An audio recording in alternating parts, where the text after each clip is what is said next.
I know people look at us in the entertainment industry, right? And we're like, yeah, everyone loves the frills, everyone loves the No, glitter it's and the exhausting. feathers. I'm just like, I'd really, I mean, maybe old school a little bit, but I like to work and allow my work to speak for my worth, and what I have to offer. I've kind of had to, even with the social media stuff, kind of had to make peace that that's the way the world's moving. And, if I stayed stuck on a landline, I wouldn't have a cell phone, right? So if I stay stuck on, oh, yeah, my work must speak for itself, I'm still on the landline. So it's just about embracing evolution and kind of growth in all areas and making it work according to what is true and is filled with integrity for you. Because it's very difficult to balance this hype that you buy into and then also into who you truly are. 702. The upside of failure. Sometimes failure is the foundation of greatest success stories. Upside of failure time, and we have the phenomenal actress, dancer, choreographer in studio, Kumalo. What an intro! I'll say it again. People say Kumalo, who do you imagine? Because there's so many Kumalos in this country that one could think of. You know what the problem is? Hi, listeners. How are you? It's Friday. It's weekend. We can smile. It's okay. The weather's being kind to us. Because, wow, the sun was sunning over these last few days. Yes. Listen, I am so impressed with radio voices. Let me tell you, because when we have a conversation, it's just like this. It's easy. We just flow. And then when that red light goes, you're like, good afternoon, ladies and gentlemen. So on the Oaklands, Johannesburg. I mean, I watched the gent next to me do his traffic, right? Yes. In Tembisa, there's a serious accident on the R21. Then when he's done, he's like, yo, Lorcia, you know what? And it was trippy for you. So trippy. But I'm so happy to be here. The last time I came to do an interview at 702 was at your old studio. Building, still. yes. This Do you is like amazing. our new home? Do you have tours for listeners to come see what this looks like? Because it's incredible. I don't think so, but we have had some people that we bring through exceptional cases. I've seen some young people come and wave I think here. I'm going to initiate a school tour. Okay, we can talk about it because it's absolutely, and mind you, we have TV studios. You know that, right? As well. We're shooting Ready, Steady, Cook here as well. We have, listen. What? Did I tell you we have a swimming pool? Where? What? Fam, where's the swimming pool? Listen, I'm going to take you for a tour. No, you're not serious. We have a swimming pool. I thought. We have a swimming pool. Is there a swimming pool? Yes, there really is a swimming pool. Yo, guys, do you Yeah, have availability in position? Listen, I am so excited to finally have this sit down with you. I mean, I still remember your love interest on Backstage, Clint Brink. Yes. What was the character's name? Well, on Backstage, it was Sean. Yes. So we were on Scandal together as well, and then he was Tino. So that Yes. was the most recent. But you guys just are so believable as a couple. I think when I was younger, it's like they have to be together in real life. What do you mean? I mean, that's TV, right? Right. You got to do it right or not do it at all. I mean, if you can't do what you do with your voice and make it sound Yeah. so sweet and so creamy, then who's going to listen to you? So it's all appropriate to what skill set you're tapping into, right? And I remember that there was a time, because you're a Cape Town Yes. baby, where I've been in Joburg now for, must be 24 years. So 22 years. more of your career has been here than In there. Joburg, yeah, definitely. I left home. I left Cape Town when I was 18 to join my first professional dance company. I think growing up in Cape Town was incredible. I'm a water girl. Don't growing you up, miss it? I do, but I mean, am I going to stand with my mouth open and eat the sea and the mountain? No, man. This is where work is. No, listen. And I love the people here. I do. I love Joburg people. I love integration. Yes. Right? I Yes. like to not feel like I'm having to fight to just not be looked down upon when I walk into a restaurant. And I feel like And Cape Town no has that. disrespect. Shall I say respectfully? I feel like there's still so much of that happening in Cape Town. It's, there's this separation still. I like the freedom of knowing that my mind's liberated. And the battles that I do fight with regards to representation and with regards to being a colored woman in my industry in this country, it's not a battle I'm facing every single day. I don't want to face that battle when I walk into a restaurant and you're looking at me like, can I pay the bill? Yes, I can pay the bill twice. Yes. So, I don't want to I have love that that. conversation. It's a trigger for me.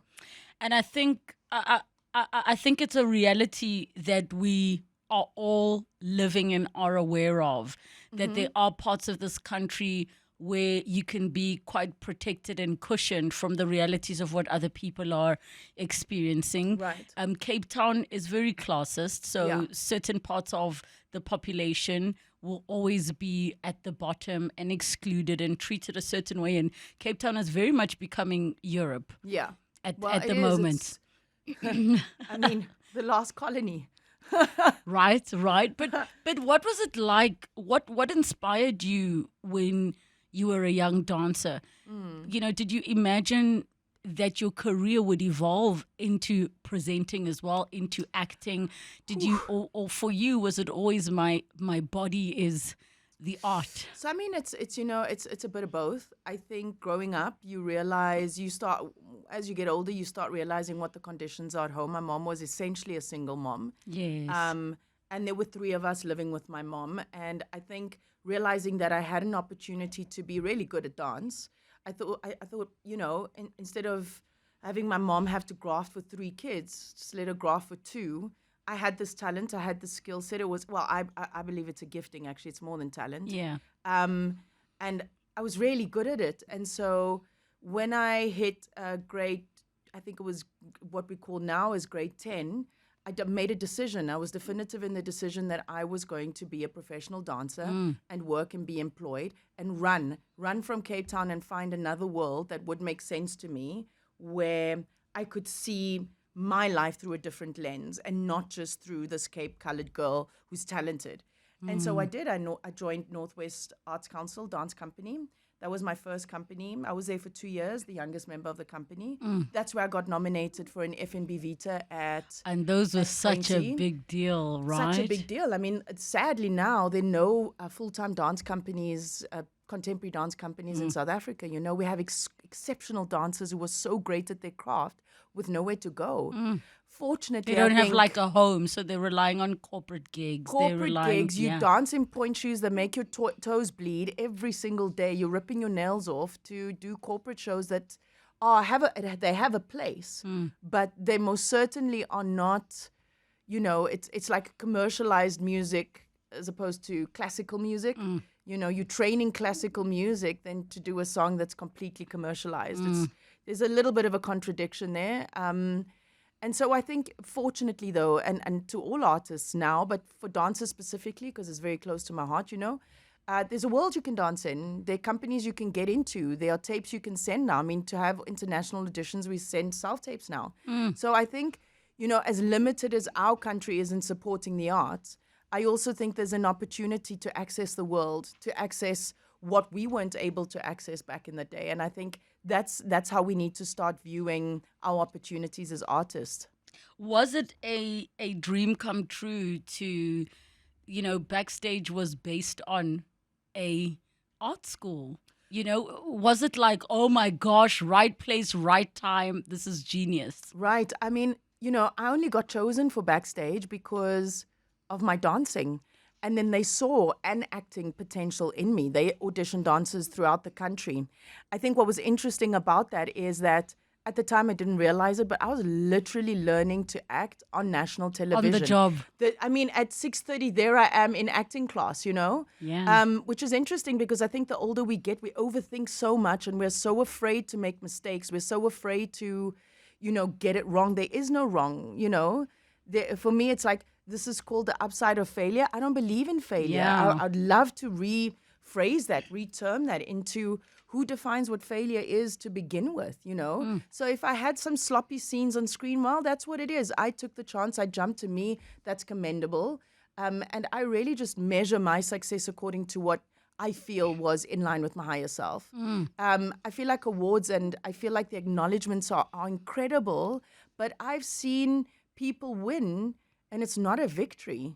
I don't ever want to have wins in my life where it's not victorious. I don't want a win to ever be a relief for me. It mustn't be like, oh, thank goodness I got it and not that person. No, I don't function like that, you know? So for me, there is no such thing as failure. I feel like when you've stepped into something and you've decided to take the leap, as much as you know there is at risk, the courage to even pursue it for me is half the win, you know? And then the learning and the evolution that comes from that experience, how can that not have value? It is the most invaluable tool. I believe in evolution. And so if it means it comes with a little bit of punches, it's okay. It's wrong with it. I love how you said sloppy scenes. When we come back, we're going to chat a little bit more with, you announced recently that you are a Kumalo officially. Officially. Officially. When I received my SAFTA in 2019, I'm like, oh, and by the way, I'm Kumalo now. Right? Yeah, that was cool. I think that was like the highlight moment for me. I always say this of receiving that award was having my kids on stage with me. I remember. Oh my gosh, I remember that award. Experience that win. Literally from my POV. They saw people clapping, screaming, standing, applauding, just like in... Wait, 2019 was in Sun City. Yeah. I interviewed you on the red carpet. Did you? I completely... I'm only remembering now when you say you were with your daughters. I was like, I remember being there. That's so You're with your crazy. daughters on the red carpet. And I was so close to not doing the red carpet. What? Because I'm not a red carpet person, really. I know people look at us in the entertainment industry, right? And we're like, yeah, everyone loves the frills. Everyone loves the glitter, it's the exhausting. feathers. I'm just like, maybe old school a little bit, but I like to work and allow my work to speak for my worth, you know, and what I have to offer. I've kind of had to, even with the social media stuff, kind of had to make peace that that's the way the world's moving. And, you know, if I stayed stuck on a landline, I wouldn't have a cell phone, right? So if I stay stuck on, oh, yeah, my work must speak for itself, I'm still on the landline. So it's just about embracing evolution and kind of growth in all areas and making it work according to what is true and is filled with integrity for you. Because it's very difficult to, you know, to balance this hype that you buy into and then also into who you truly are. And I'm thinking, you know, that's the part of the work that people don't see as work. Like, you know, sometimes you don't feel like sitting in a makeup chair for 2 hours, getting into a dress that isn't comfortable to sit in, walking a red carpet, you know, going into this ceremony, you kind of want it to be over and done with. Right. What then are the challenges in the industry that you have struggled to deal with that are part and parcel of the package, which, you know, there are so many that I think are quite universal. Right. I don't know many people who are like, I love fame. I think there are people who are able to navigate fame a whole lot better than others. I think it's something that they've 100% onboarded as business. And I think that's incredible. And then I think there are people, perhaps like me, who sometimes struggle between, you know, what's real, what's authentic, and what's for the industry. I would hate to lose myself for an income. I would hate to lose myself in a moment because I thought that that's what would be palatable. I don't resonate with that at all. So I'm selective about, one, what type of work I do, two, what kind of events I go to, and three, how I, you know, present myself in the world. And I always try and keep it as authentic and as true to myself as I possibly can. Walking a red carpet, unfortunately, is the furthest from the truth. But I go, well, how do you enjoy this? And how do you make it fun? How do I make this work for me? Who is Lorcia in this space? You know, and I must say at the SAFTAs, if I wasn't with my kids, I was going to walk straight to my chair because there was a lot of fuss around being nominated. Does it give you anxiety? I don't know if it gives me anxiety. I sometimes, to be honest, find it frivolous. I find my work is important, but I also have to understand that engaging in other ways is as important, and that's okay, right? Yeah. And I also think you know, I think that the fact that you hold this kind of space on your show, you know, what happens after failure. I remember a time in my life just before I started backstage, not before I started lockdown actually. I had not worked, I'd not been on screen for 3.5 years, right? I finished on Scandal. I went and worked behind the scenes, but literally booking a job was just so difficult, right?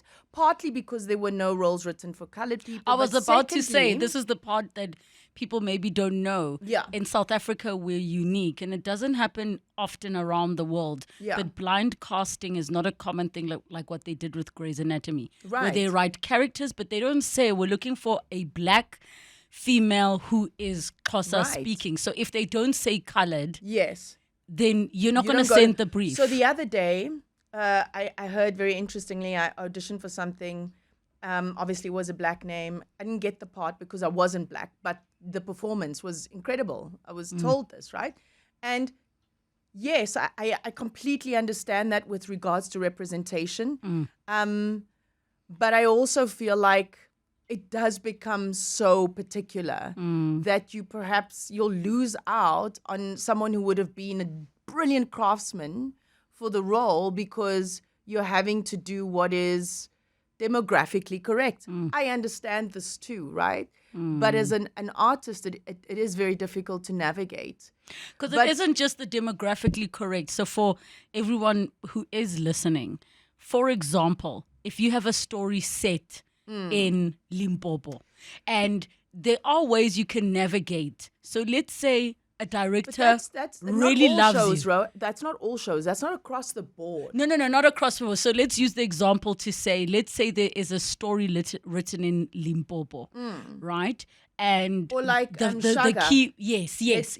So Shaka Shaka's a Lembe, very yes. good example. Yes. If you're not pure Zulu speaking, Yes. you're not going to be able to be in the film. Why? Because you have to work for what the story is. Right. So even for myself, there's so many character parts I couldn't get. Why? Because I'm not Zulu speaking.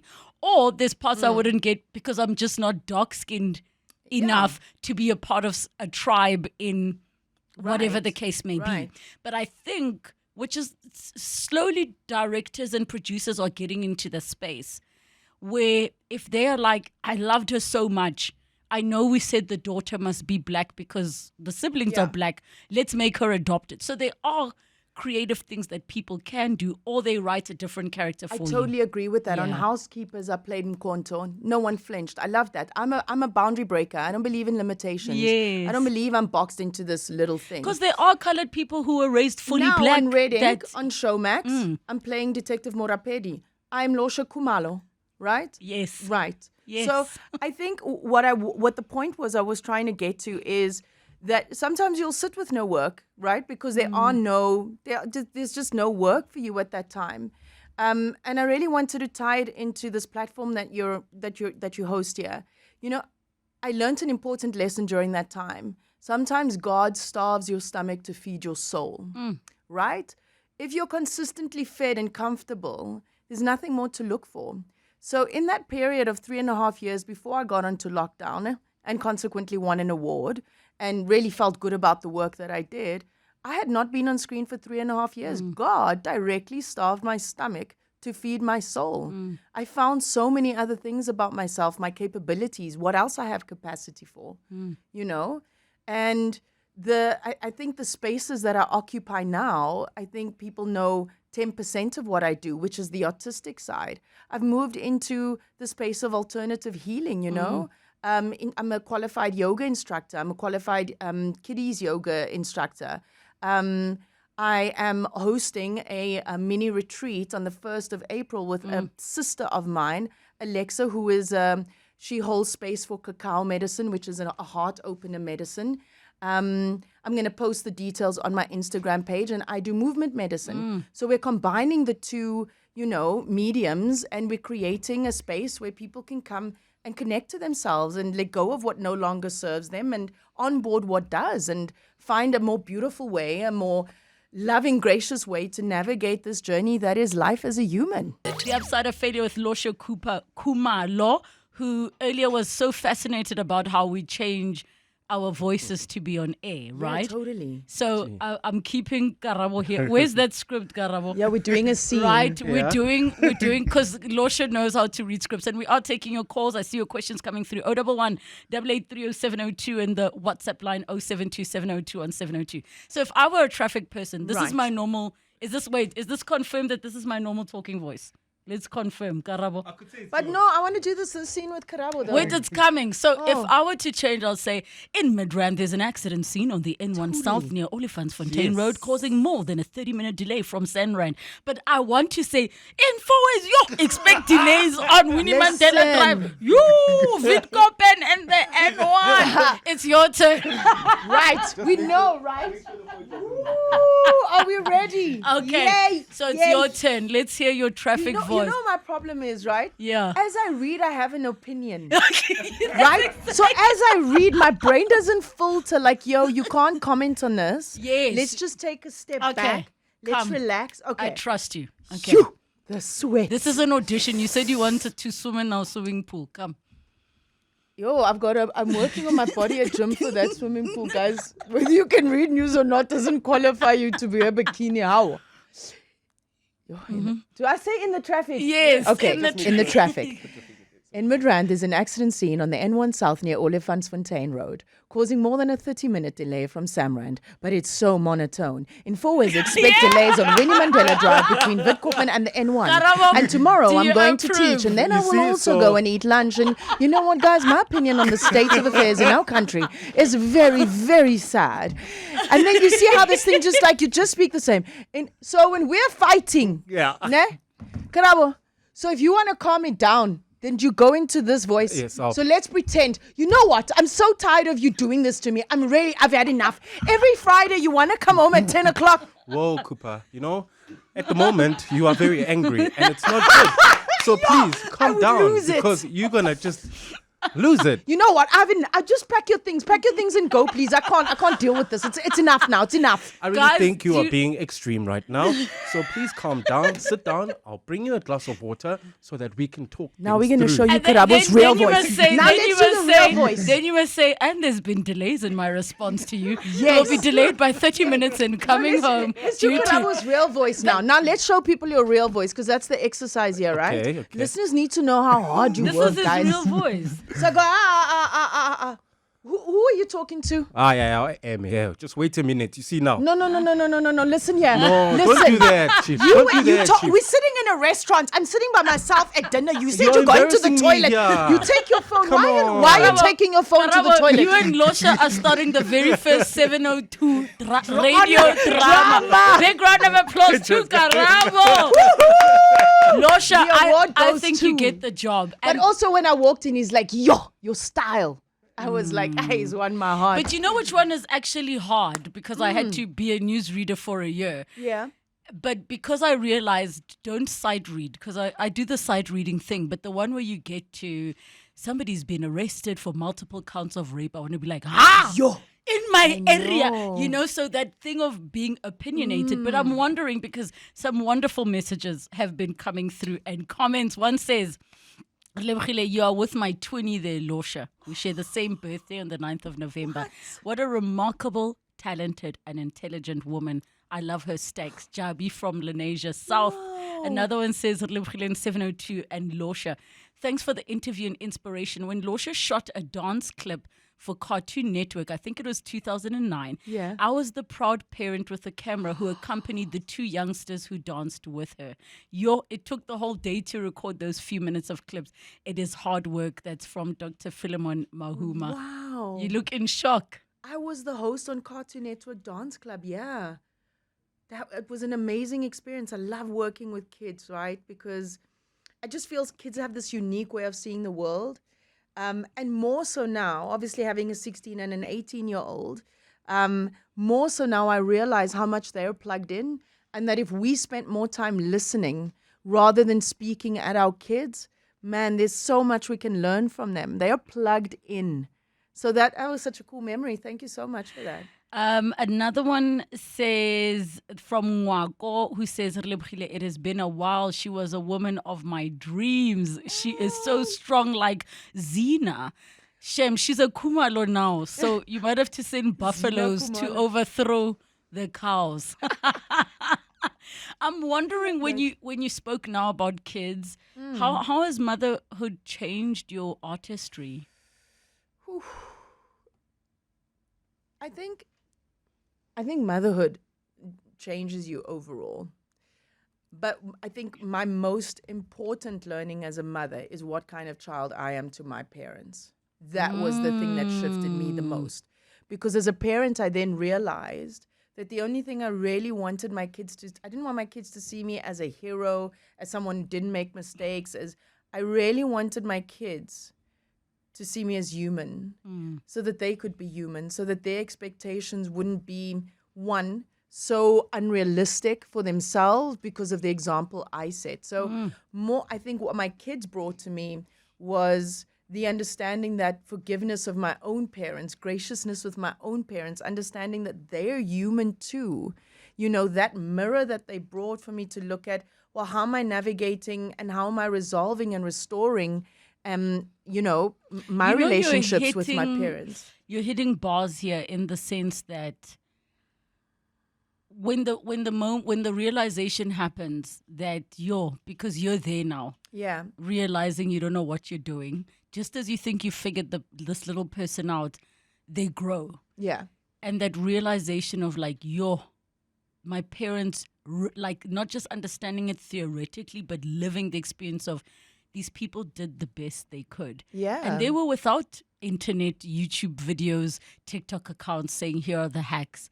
They used their intuitions. They used what they saw. Those that were single moms, when you think about how little they were earning, what they stretched to survive on. Yeah. And I'm wondering, has the depth of your emotions really like expanded where you even think you're a better actor? Definitely. I think in informing your ability as an artist, in any case, experience always informs how you portray something and how you offer it, right? And the layers that you unpack to be able to make that offering and deliver it the way that is true to you. I do believe that, you know, there's a part of me that at some point had to let go of shame. Now, when we talk about shame, we're always talking it from the perspective, we're talking about it from the perspective of like, oh yeah, I go to therapy, my therapist and I talk and then I release it and I carry on. There is a physical release that needs to happen, right? There's a spiritual release that needs to happen. We do work on multi-layers. We don't do work in one format. There's not just one part to this. I do think though that for me in my experience, the thing that's really brought me out of the condemnation I placed under myself was how I view my creator now. I don't believe my God to be angry and who's going to punish me, and because that's not how I treat my kids. I don't want to punish my kids. I discipline them because that is what's necessary, but I still do it from a place of absolute love. I don't believe in this vengeful God no, it's loving. If I don't even understand the full capacity of love, and my creator is love, I am nothing in comparison. So if I am loving my kids all consumingly like this, how much more am I not loved by the source of love itself? So for me, it's a big thing. It's about how is my relationship with my creator. You know, I'm not using the word God specifically because there are many people who listen to 702 that come from different sects. And so I'm saying creator because that's a universal word. But what is my relationship with my creator? How do I tap into it? What enhances that relationship? What makes that relationship where I'm not just talking about how I am interacting with the world as a spiritual person, but how are my actions showing that? What kind of space do I hold where people feel impacted by who I am and how I reflect my creator, you know? For me, it's very simple. I think we look at life and we go, yeah, if you pray this many times, if you do this, if you do that, that's all part of. But who are you when you're interacting with someone? Who are we when someone at the till, you can see that they're not well that day? Have we stopped and said, hey, how are you? You okay? We talk about building legacy, but we're building buildings, right, for this legacy. What legacy am I leaving? This is very important to me. What legacy am I leaving with every single person I'm impacting? If I die tomorrow, right, and I should go before my mom, what are people saying? What are people saying to her? And I think it goes almost back to what you said at the beginning about the fact that our industry, there are things that are part and parcel of the job. But for you, when you say you want the work to speak for itself, you want it to be meaningful. Right. You want it to move people. You know, when I think about your character when you were on the S3 show that just went out of my head now. The estate. How could I forget? Yeah, it's okay. The estate, Yeah. yes. Yeah.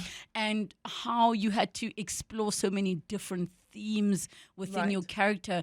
You always want to walk. Yes, it's nice to have the award. Yes. Yes, it's nice to have the accolade. Yes, Yeah. it's nice knowing there's money coming in the bank. But when that one person comes to you and says, Lorcia, when I saw this scene, you saved my life. Right. That's it. That's all of it. Yeah. There's some of your voice notes that are coming through. We're going to take a quick break. When we come back, 0727021702, more of your questions and comments. We've got some voice notes that have come in. If you can put your headphones on and give us a call with your comments and questions. Hi, Relebogile. Hi, Lorcia. Oh, I'm so happy about this conversation. We love you, Lorcia. Please keep doing the good that you're doing. You're speaking to Tandegile. Oh, I love how you portray that Morapedi character on the new Showmax Ink. Dun dun. I love it. But yeah, and I love how you've transformed. I'm a big fan of Alexa. I've had some healing, some very intimate womb healing sessions with her. And I'm definitely going to be joining on that retreat. But yeah, I'm jumping into a shop. I'm hoping I'm going to get more of this interview. Enjoy, ladies. Thank you, Rele, for bringing her through. We love you, Lorcia. Keep doing what you do. Thanks, ladies. Bye. Oh my God! Hi, Relebogile. Hi, Lorcia.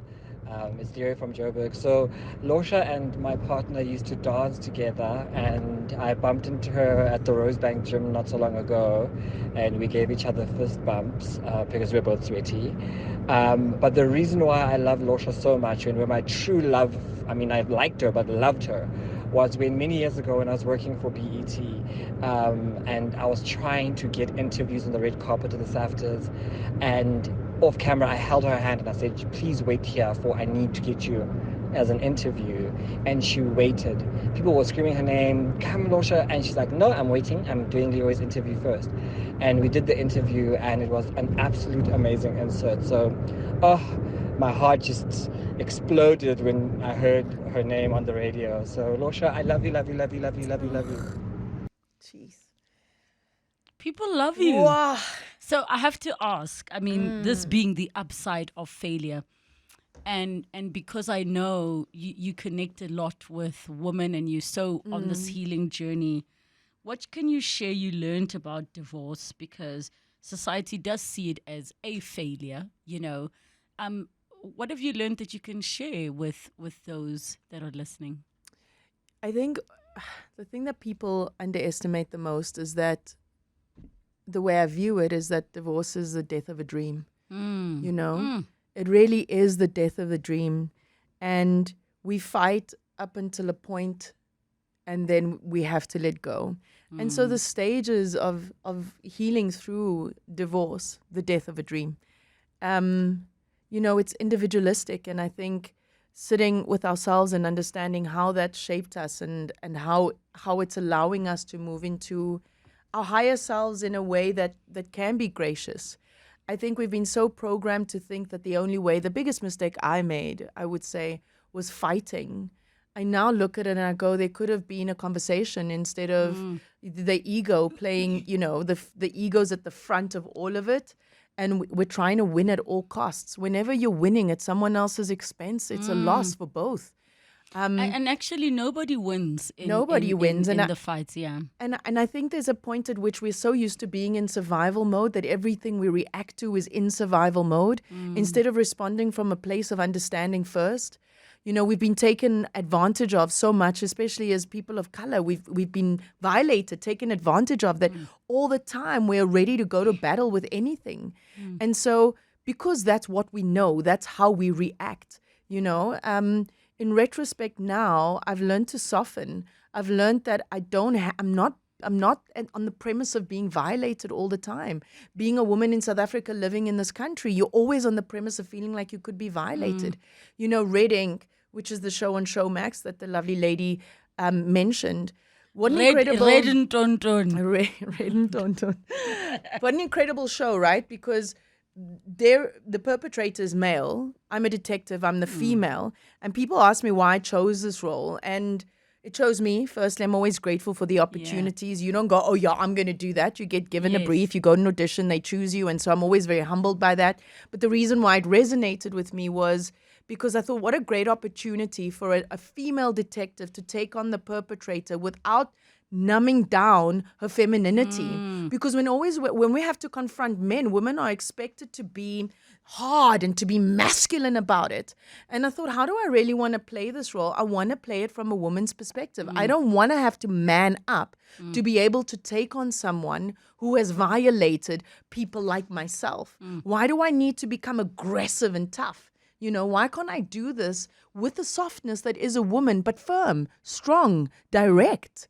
And so for me, it was interesting developing that character because I wanted to come from the premise of you won't ever mistake that she is a woman, that she is feminine, you know? And the other part, of course, you spoke about, you know, you currently exploring alternative forms of healing with where you are having, you know, recovered from the lipoma. And as we wind down, because I think, like you said, people only know 10% of who you are through your art. You really have overcome so many things. What would you share with everyone is your view and lessons on what you think failure is? Right. In a minute. In a minute. Oh, my goodness. Okay, so I'm going to start by punting the mini retreat that Alexa and I are hosting together. It's a cacao ceremony with dance as medicine, and it's about death and rebirth, which is really just like, what is there to let go of within yourself and what do you want to onboard? It's on the 1st of April, and it's between 11 and 2 p.m., and it's on the banks of the Henops River, which is quite incredible. Now, the thing for me is about how I'm navigating going into this next part of my life. I'm 45 years old now. I feel like I'm 35. So much of the time, I feel younger than I did in some of my 30s because I'm so busy hustling, you know, and I'm so busy trying to build this life. There is no life to build. There's nothing to go find because nothing is lost, as my good friend would say. So if you feel ever shame, if you feel guilt, if you feel like you've dropped the ball, pick up the ball. Who said the ball must stay on the floor? You know, I think sometimes we are so serious about how we take these things on that we don't take a moment to just take a breath and go, thank you for this life. Thank you that I do get to pick up the ball. Thank you that I do get to laugh at moments. And it's okay sometimes to just say, so what? So what? Say what to yourself? So what to yourself? So what to the world? We don't have to internalize everything. And sometimes it's just okay to sit back and observe yourself. It's okay. You can find Lorcia on Instagram, Lorcia1, the number 1 Cooper, and watch her latest series, Red Ink, on Showmax, where she plays this fantastic detective. Lorcia, we absolutely adore you. Oh. You have done wonders. We are so proud of you, and I absolutely love you. Thank you for coming. Thank you so much, beloveds. Everything of the best, love and blessings abundantly. Thank you so much. 702. The upside of failure. Sometimes failure is the foundation of greatest success stories.